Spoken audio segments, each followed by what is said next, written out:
이제 루빈 막상 포토도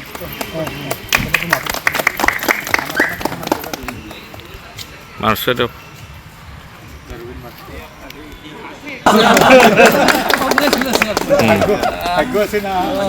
따라 가지고 하니까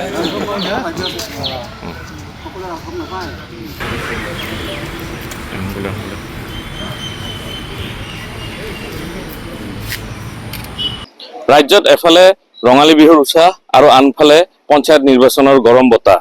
ইয়াৰ মাজতে আজিৰ দিনটো আছিল, আজিৰ দিনটো পঞ্চায়ত নিৰ্বাচনৰ যি নিৰ্বাচনী মনোনয়ন পত্ৰ প্ৰত্যাহাৰৰ যি অন্তিম দিন আছিল আৰু ইয়াৰ লগতে যি ৱাৰ্ড মেম্বাৰসমূহ আজি নিৰ্বাচন আয়োগৰ তৰফৰ পৰা যি তেওঁলোকৰ নিৰ্বাচনী চিহ্ন এই চিহ্ন বিতৰণ কৰা যি আজিৰ দিনটোতে আছিল আৰু এক উৎকণ্ঠাময় পৰিৱেশ। আৰু ইয়াৰ মাজতে আমি দেখিবলৈ পাইছো, মই বৰ্তমান উপস্থিত আছো যি বকো ৰাজহ চক্ৰ বিষয়াৰ কাৰ্যালয়ত। মোৰ বকো ৰাজহ বিষয়াৰ কাৰ্যালয়ত সামগ্ৰিক পৰিৱেশ দেখুৱাব মোৰ ভিডিঅ' জাৰ্ণালিষ্টে। আৰু দেখিবলৈ পাইছো যে ইতিমধ্যে যি 4 নং বকো আঞ্চলিক পঞ্চায়তৰ যি 11টা আঞ্চলিক পঞ্চায়তৰ সদস্যৰ ইতিমধ্যে 7 গৰাকী সদস্য বিনা প্ৰতিদ্বন্দ্বিতাৰে জয়ী হৈছে।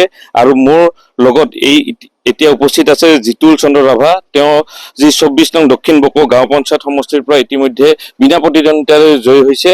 আৰু জিতুলে কি ক'ব, আপুনি কেনেকুৱা অনুভৱ হৈছে আপোনাৰ? হয়, মই পোনপ্ৰথমে আপোনাৰ চেনেলৰ যোগেদি মই ৰাভা আসাম যৌথ সংগ্ৰাম সমিতি আৰু NDA যি সমৰ্থিত প্ৰাৰ্থী আছিলোঁ, মই পোনপ্ৰথমে তেওঁলোককে ধন্যবাদ দিব লাগিব। আৰু মোৰ লগত ইতিমধ্যে সহযোগ কৰি অহা সমূহ অঞ্চলবাসী ৰাইজক মই ধন্যবাদ আৰু কৃতজ্ঞতা জনাইছোঁ। কাৰণ ৰাইজৰ যদি সহায় সহযোগ নহ'লে হয়, এই ক্ষেত্ৰত মই তেনেহ'লে এনেকুৱা ফলপ্ৰসূ আশা এটা নিশ্চয় কৰিব ব্যৰ্থ হ'লো হয়। আৰু ইয়াৰ মূলতো মই ধন্যবাদ আৰু কৃতজ্ঞতা দিব লাগিব নিখিল ৰাভা ছাত্ৰ সন্থা, কামৰূপ জিলা সমিতি, বকো আঞ্চলিক সমিতি আৰু মাননীয় আমাৰ ৰাভা সংঘ সাহিত্য পৰিষদৰ শ্ৰীযুত টংকেশ্বৰ ৰাভা ছাৰক ধন্যবাদ দিব লাগিব। তেখেতে মোৰ নামটো ঘোষণা কৰিছিলে। আৰু বিশেষকৈ আমাৰ 27 নং পৰিষদীয় সমষ্টিৰ শ্ৰদ্ধাৰ আমাৰ সন্মানীয় সমীৰ চন্দ্ৰ ৰাভাদেৱকো মই এই ক্ষেত্ৰত বহুত ধন্যবাদ আৰু কৃতজ্ঞতা দিছোঁ। কাৰণ তেখেতেও মোক বিশেষভাৱে সহায় কৰি আছিলে। গতিকে মোৰ প্ৰথমৰ অনুভৱ এইখিনি। চাওক, আপুনি এটা ছাত্ৰ সংগঠনক লিড কৰিছে ইতিমধ্যে, বা তাৰপিছত এতিয়াও এজন জনপ্ৰতিনিধি হিচাপে বিনা প্ৰতিদ্বন্দ্বিতাৰে বিজয় হৈছে। তাৰ পৰিপ্ৰেক্ষিতত আপোনাৰ নিশ্চয় আপোনাৰ অঞ্চলটোৰ ৰাইজৰ বিভিন্ন সমস্যা দেখা পাইছে, আপুনি কেনেধৰণে আগবাঢ়ি যাব?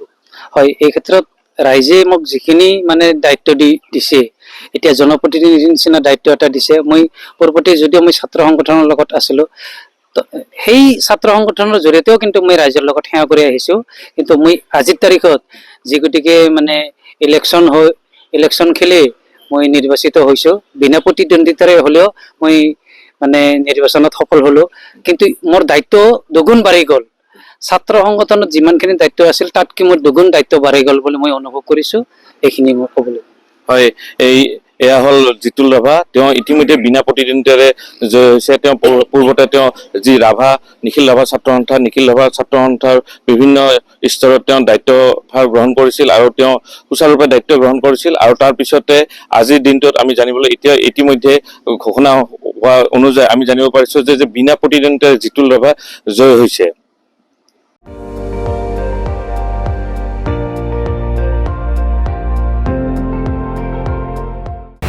আপুনি চাই আছে ND24, সৰ্বশ্ৰেষ্ঠ নহয়, সৰ্বোত্তমৰ দৌৰত।